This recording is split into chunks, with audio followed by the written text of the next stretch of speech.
그 감정을 터는 방법이 구체적으로 네, 뭔가요? 간단한 거는 걸어가면서 욕하는 게 제일 좋죠. 네, 그걸 이제 워킹 욕지라고 하는데, 아 네. 안녕하십니까. 맥모닝 상담실입니다. 오늘도 가톨릭 영성심리 상담소장이신 홍성남 신부님과 함께합니다. 네, 신부님 안녕하세요. 안녕하세요. 예, 네.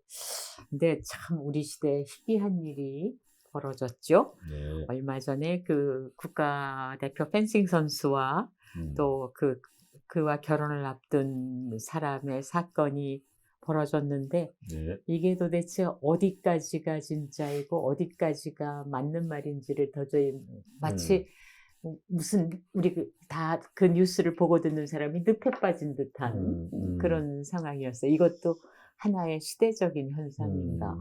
뭐, 이슈가 이제 거짓말인데, 네. 사실, 거짓말이 꼭 나쁜 것만은 아니거든요. 음. 이렇게 선의의 거짓말도 있고, 네. 선의의 거짓말은, 사람들한테 희망을 주는 게 있잖아요. 음. 만약에 좌절감에 빠져 있고, 음. 좀 무능력한 사람한테, 너도 할 수 있어. 라고. 음. 선의의 거짓말이죠. 음. 안 될 거 알면서도, 괜찮을 거야 라고 얘기해 주는 것. 이런 네. 것들은, 사실 심리치유 효과가 있기 때문에 해야 된다고 생각해요. 음. 또, 선의는 아니라 하더라도, 만약에 우리가 인간관계 안에서 사람들끼리 정직하게 말한다면은, 거짓 없이 정직하게 말한다면 어떤 일이 벌어질까요? 그것도 수없이 많은 사건이 벌어질 것 같은데요. 그렇죠. 만약에 어떤 사람이 미장원에 가가지고 머리를 하고 왔는데 내가 보기에 형 아닌 것 같아. 음. 그 어느 미장원에 가가지고 그렇게 쓰레기같이 머리를 하고 왔어? 이렇게 얘기한다면 나는 정직하게 원수되죠. 말했어요. 네. 그러니까 이게 인간 사회가 정직한 것만으로는 안 된다는 그렇죠. 거예요. 네네. 그러니까 거래는 정직하게 하되 상대방에 대해서 얘기할 때는 때로는 거짓말을 할 수밖에 없다는 거죠. 그러니까 근데 그 상대방, 거짓말이 피해를 주지 말아야 되는 그렇죠. 거죠? 그러니까 선의 거짓말은 상대방의 마음을 상하지 않게 하기 위해서 음. 쓰는 그게 이제 선의 음. 거짓말인데 지금 이슈가 되고 있는 것은 너무 많은 사람들이 피해를 입어서 이제 음. 이슈가 되고 있죠. 음. 전청조라고 하는 이제 젊은 친구가 음. 거짓말 사기를 친 거죠, 일종의. 음. 근데 이 사람의 이제 과거사에 대해서 이제 글이 올라온 걸 보니까 어릴 때부터 거짓말을 많이 했더라고요. 네. 뭐 예전에 저희도 어렸을 때 집이 뭐 가난한 애들이 동네 꼬마들하고 놀 때 뭐 우리 집이 원래 부잣집이었어 이렇게 거짓말도 하잖아요. 우리 엄마가 뭐 어떤 사람이고 우리 아버지가 어때 막 이렇게 뻥치잖아요 애들끼리. 근데 그런 뻥치는 것이 나이가 들어가면서 줄어들거든요. 네. 근데 그게 안 주는 사람들이 있어요. 음. 그렇게 거짓말을 계속하는 사람들은 자기네 콤플렉스가 심한 사람들이에요. 음. 그러니까 자기 콤플렉스를 감추려고 허풍을 치는 거죠. 음. 자기 연출하는 건데 이거는 전청조라는 이 아이뿐만이 아니고 정치인들은 거의 다 해요. 뻥을 쳐요. 내가 뭐 누구 라인이고 뭐 자기 신분을 갖다 속이기도 하고 뭐 공무원세 위조하기도 하고 학위도 위조하기도 하고 논문도 위조하기도 하고 뭐 그런 사람들 많거든요. 근데 거짓말하는 건 다 그럴 수 있다. 뭐 남들한테 무시당하지 않기 위해서 거짓말하는 건 괜찮은데 이게 다른 사람들한테 피해를 줄 때는 문제가 다르다는 네. 것이죠. 지금 이게 이슈가 되고 있는 것은 여러 사람들이 경제적 피해를 입고 뭐 어떤 사람은 극단적 선택을 하기도 하고 네. 그런 일들이 벌어지니까 이 문제에 대해서 이제 집중적으로 얘기를 하고 있는 것인데 근데 사실 거짓말로 인해서 피해를 입는 그 규모는 이 친구는 사실 작은 거예요. 진짜 큰 게 있었죠. 조이팔이라고. 조이팔이라고 정말 엄청난 그 액수의 사기를 치고 네. 중국에 가서 죽었다고 관짝성에 누워가지고 이렇게 영상을 띄워놓은 녀석이 있어요. 네. 그건 진짜 큰 사기꾼이죠. 그죠. 근데 이상한 거는 조이팔 거는 파헤치질 않아요. 네. 죽었다 그러고. 근데 네. 제가 죽은 사람 영상을 사진을 봤는데 음흠. 죽은 놈이 아니에요. 어. 죽은 사람 얼굴에 그렇게 막 웃음기를 띠고 있을 리가 없단 말이죠. 죽은 척하고 영상 찍고 난 다음에 일어나서 어디 갔겠구나는 생각이 듭니다. 예, 그거 말고도 뭐 이렇게 사람들이 하는 거짓말이 많은데, 근데 우리 사회에서 가장 큰 거짓말을 하는 게 누군지 아세요? 직업군 중에서 제일 큰 거짓말을 하는 정치인? 사기꾼. 예? 정치인? 정치인보다 더 심한 사람들이 있어요. 사이비 교주. 사이비 교주들이 나는 네. 신이다 그러죠. 네. 그것만큼 큰 거짓말이 어디 네, 있어요? 네. 예, 나는 신이다.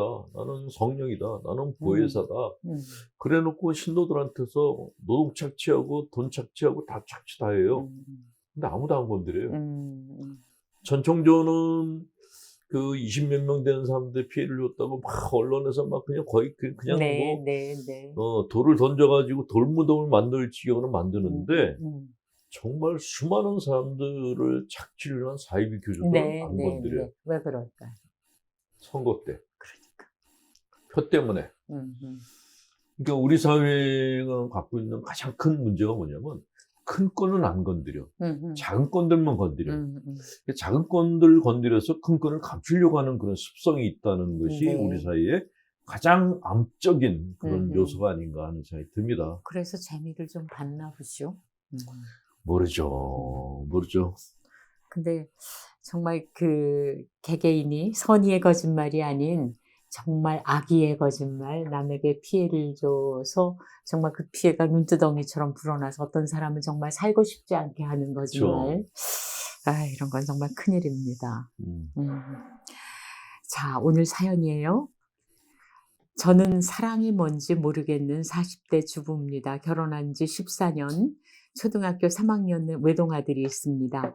아이는 부침성도 있고 공부도 잘하고 긍정적인 장점이 많은 아이입니다. 근데 저는 아이가 성장할수록 아이를 어떻게 대해야 할지, 어떻게 사랑해야 할지 잘 모르겠습니다. 남편은 아이와 잘 놀아주고 스킨십도 좋고 잘 지냅니다. 저는 아이와 잘 지내다가도 친정 부모님을 만나 다투고 오는 날은 감정 조절이 안 돼 차가운 모습으로 드러나게 됩니다. 친정 부모님 사랑받은 기억도 없고 친정 아버지 자신도 사랑을 못 받고 크셨다고 합니다. 어머니도 가정이 꽤 복잡하셨고 제 친정 오빠 때문에 저희 친정 가정 경제도 파탄이 났습니다. 5분 거리에 있는 친정에 갔다 오면 제가 그분들의 감정 쓰레기통이 된 것 같습니다. 친정 어머니는 제가 연락을 하지 않으면 제 친구나 성당 교우들에게 다 전화를 걸어서 하소연을 하고 제 흉을 보십니다. 저도 친정 부모에게 대들고 싶습니다. 왜 나를 사랑으로 키우지 않았느냐고, 왜 칭찬 한번 안 하셨냐고, 왜 내가 수녀원 간다고 할 때 막았느냐고.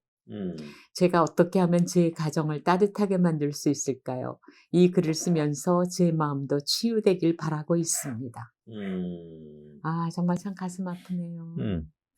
일단은 자매님에게 가장 큰 재산은 남편하고 아이인 것 같다는 생각이 들어요. 네. 일단 남편하고 그 아들하고의 관계가 좋다 그러잖아요. 네, 이거는 네. 정말 좋은 그죠? 현상이거든요. 네. 그러니까 자매님이 하나님으로부터 남편과 아들이라는 큰 선물을 받았다고 생각해요. 자매님이 사랑이 없는데 아들도 똑같다 그러면 이거는 정말 큰일인데, 그죠. 자매님의 심리적 상태가 그럼에도 불구하고 남편하고 아들은 굉장히 건강해요. 네. 이거는 그 두 사람 사이에서 자매님이 치유가 될 가능성이 있다는 걸 보여주기 때문에 정말 좋은 선물을 갖고 사신다라고 되고요. 네. 두 번째로 말씀드리고 싶은 거는 사랑을 받아봐야지 사랑을 줄 수가 있어요. 사랑을 받아본 적이 없는 사람은 남에게 줄 수가 없어요. 네, 네. 주는 걸 모르는 거예요. 그러니까 친정 부모님이 사실 굉장히 중요하거든요. 네. 어렸을 때 내 부모님이 나에게 얼마나 많은 사랑을 베풀어 줬는가가 성인이 돼서도 여전히 영향을 미쳐요. 어렸을 때 영양 결핍인 아이들은 크지 못하잖아요. 네. 이 심리적인 영양분도 굉장히 중요하거든요. 뭐 사랑, 관심, 지지, 격려, 칭찬 같은 것들이 네. 아이들한테는 굉장히 중요한 것인데 이거를 못 받으셨다는 거예요. 그러면 일단 정신적 성장이 더 돼요. 이게 그리고 심리적으로도 굉장히 취약한 상태가 되고 더 문제는 고착이라 그래서 그때 그 시절에 내가 묶여 있어요. 거기서 벗어나질 못하는 거예요. 그러니까 친정에 가서 그렇게 또 당하고 돌아와서 친정에 또 가고 또 당하고 이런 거를 악순환을 반복하고 있는 거죠. 더구나 또 거리도 가깝네요. 예. 자매님이 수녀원 가는 거를 부모님이 반대해서 못 간 거에 대해서 원망을 하시는데 수녀원에 안 가시길 잘했어요. 수녀원에 갔으면은 수녀원은 사랑을 주고 받는 곳이거든요. 네. 잘못하면은 거기 가서 더 힘든 일을 겪었을지 모르기 때문에 오히려 안 가신 게 다행이다라는 생각이 들고 지금의 남편과 아들이 정말 이렇게 그 자매님한테 중요한 사람이라는 거를 아셨으면 좋겠고요. 근데 친정만 갔다 오면 감정 조절이 안 돼서 아이한테 차갑게 대한다고 했는데 이거는 좀 문제죠. 예, 아이 입장에서는 내가 잘못한 게 없는데 엄마가 와가지고 나한테 싸게 대. 그건 아이 입장에서는 큰 충격이거든요. 네. 그래서 이 문제는 일단 자매님이 친정 갔다가 집에 들어가기 전에 감정을 밖에서 다 정리를 하고 들어가셔야 돼요. 감정을 아는 채로 들어가서 아무 이유도 모르는 애한테 쌀쌀맞게 대하는 거는 아이한테 폭력을 가하는 거예요. 밖에서 감정 정리를 다 털고 기분 좋은 얼굴로 들어가죠. 네, 그게 제일 중요하고 두 번째는 친정 부모님을 뭐 안 찾아갈 수는 없겠지만은 가능하면은 드물게 가시고 가셨더라도 잠깐만 있다 나오시든가 그러시는 게 좋아요. 감정의 쓰레기통이라 그랬거든요. 쓰레기통 속에 오래 있을 필요가 없죠. 네, 나를 쓰레기 취급하는데 거길 왜 가요? 그건 친정이 아닌 거죠.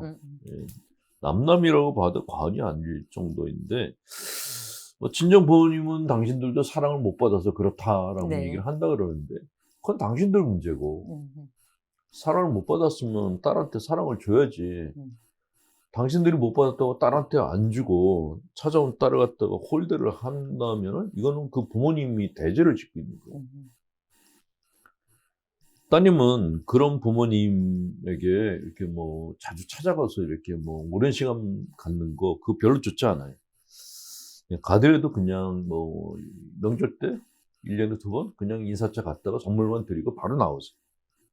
차라리 남편하고 아들하고 이 두 사람하고 같이 보내는 시간을 많이 갖는 게 중요하고 두 번째는 나를 사랑해주는 친구들을 많이 두시는 게 좋아요. 그러니까 친구들로부터 사랑을 받고 그리고 친구들한테 내가 뭔가 베푸는 이 훈련을 나이가 먹었지만 해야 돼요. 40대라 그러니까 아직 늦지 않았거든요. 사랑을 주고 받는.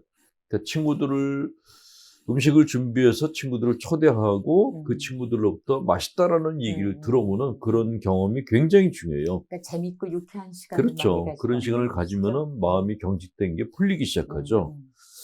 두 번째가 이제 종교인데 종교는 다른 말로 뉴 패밀리라고 합니다. 네. 본당에 가셔서 본당 신부님이나 수녀님들한테 사랑을 많이 받는 게 굉장히 중요해요. 세 번째는 자기 안에 있는 내재하고 대화를 할 필요가 있는데 자매님은 늘 생각하면은 옛날 생각이 난단 말이죠. 네. 옛날 생각이 난다는 거는 그 당시 상황에 내가 고착되어 있다는 거예요. 네, 거기 떠나지 네. 못한다는 건데 그때 마음이 내 안에 살아 있어요. 그 내 마음을 풀어주는 작업을 하는 게 굉장히 중요해요. 그래서 자기 이름을 자기가 부르는 거예요. 내가 내 이름을 부르면서 그때 너무 많이 외로웠지? 라고 자기와 대화를 하는 시간을 갖는 게 굉장히 중요해요. 근데 이게 혼자 하는 것이 쑥스럽다? 그러면 아무래도 전문 상담가를 찾아가셔서 네. 자매님의 상태를 다 얘기하고 도움을 청하시는 게 굉장히 좋죠. 일단 상담 사연을 이렇게 솔직하게 보내신 걸로 봐서는 자아의 힘이 분명히 있고 자기를 치유하고 싶은 마음이 분명히 있기 때문에 조금만 더 노력하신다면 좋은 결과를 얻으실 수 있을 거다라고 생각합니다. 근데 친정에 갔다가 감정을 털고 들어가시라 그랬는데 그 감정을 터는 방법이 구체적으로 뭔가요? 간단한 거는 걸어가면서 욕하는 게 제일 좋죠. 네, 그걸 이제 워킹 욕지라고 하는데 아, 네. 집에 들어가지 말고 밖에서 속이 풀 때까지 계속 잘게 욕을 하면서 걷는 거예요. 그렇게 하고 나면 나중에 이제 입이 아프다라는 느낌이 들어요. 그때 집에 들어가면 돼요. 만약 욕을 못하는 사람, 네? 욕을 못하는 사람이라면 욕을 못하고 쌍소리 할 필요는 없고 그냥 내 안에 있는 그 속상한 마음을 계속 혼자서 중얼중얼거리고 푸는 게 중요해요. 네. 예. 그게 뭐 굉장히 오래 할 것 같지만은 한 30분만 하면은 네. 거의 다 풀려요. 그리고 이제 친정과의 거리를 두라 그러셨는데 지금 이분이 쓴 거에는 좀 안 간다 싶으면 어머니가 성당 교우들 친구한테 전화해서 하서 그러니까 이분이 그걸 못 견디는데 제 생각에는 친구들이 물어보면 그런 일이 좀 있어. 여자들은 그런 일이 많기 때문에 그게 하나도 흉이 안 됩니다. 그래서 그렇게 하셨으면 좋겠어요. 다 한다고. 네네네. 그걸 굳이 감추려고 네. 그 다음날 또 찾아가고 그러실 필요는 없는 것 같아요. 이미 딴 사람들이 자매님이 이런 일 당하는 거 다 알고 있으니까 그런 거는 그냥 신경 안 써도 되고. 네. 그리고 일단은 지금 이렇게 뭔가 이렇게 탈출하려고 애쓰시고 있거든요. 네, 네. 이럴 때 제일 필요한 게 체력. 식사 잘해야 돼. 식사 네, 잘하고 네, 네. 그리고 내 감정을 정직하게 쓰는 그런 감정 일기를 쓰실 필요가 있어요. 네, 네. 지금 이 메일 참 잘 쓰신 것 같아요. 예. 하여간 아직 40대 초보니까 이렇게 마음이 경직된 상태는 아니니까 조금만 더 노력하신다면 지금 상태에서 분명히 벗어날 수 있을 거고 특히 정말 좋은 게 남편하고 아들을 너무 좋은 조건을 갖춘 분들 두셨어요. 네. 가족을 믿으시고. 네. 그리고 신부님 말씀이 분당에서 신부님의 수도자의 사랑을 받으라는데 그 일이 그렇게 쉽습니까? 쉽지는 않은데 뭐 분당 신부님하고 독대가 안 된다고 하더라도 분당 신부님이 어떻게 지내? 이런 말이라도 해주면 굉장히 좋죠. 그건 신부님들한테 하셔야 될 말씀인 것 같아요. 근데 저는 언론상으로는 종교가 뉴 패밀리라고 얘기를 해요. 네, 네. 그러니까 부모로부터 사랑을 못 받은 분들이 종교라고 하는 그 두 번째 가정에서 사랑을 받고 치유를 받아야 된다라고 얘기를 하죠. 그래서 저는 신혼님들한테는 가끔가다 아주 힘들지 않은 정도의 면담을 신청하실 수도 있겠고 또 신부님한테는 고해성사를 하실 때 정말 정성껏 진솔하게 하시는 것도 그 통로가 되지 않나 싶습니다. 네, 분당 신부하고 하는 건 진짜 쉽지 않겠다. 왜냐하면 이분이 사랑을 받은 적이 없다 그랬어요. 네네. 그러면은 이렇게 좀 태도가 이렇게 살갑거나 그러지는 못할 거예요. 그래서 친구들한테 일단은 나를 좋아해주는 사람들을 잘해주세요. 그 친구들이 바람막이에요. 네. 그리고 지금 저희에게 주신 얘기를 정말 진솔하게 하시면 정말 좋은 친구들이라면 그걸 흉으로 알고 말 퍼뜨리지는 않으실 것 같아요. 네. 저희한테 이런 사연 주셔서 고맙습니다. 가들리 영성심리 상담소장이신 홍성남 신부님과의 시간이었습니다. 고맙습니다. 수고하셨습니다.